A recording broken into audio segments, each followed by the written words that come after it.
Hey guys, Mike here. So the plan for today's video was to go find 5 communities that once were in Alberta but are no longer communities.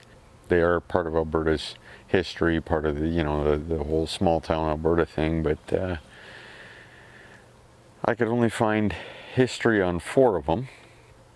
And then when we got to 2 of them, there was absolutely nothing there. Instead of 5 communities, there are now only 2 communities.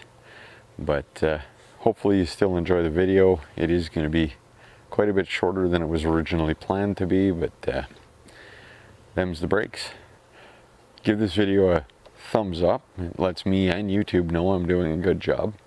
Subscribe if that's something you're into, and remember, you can follow Gradient Imaging on Facebook and Instagram. I'll leave the links in the description. So until next time, bye bye.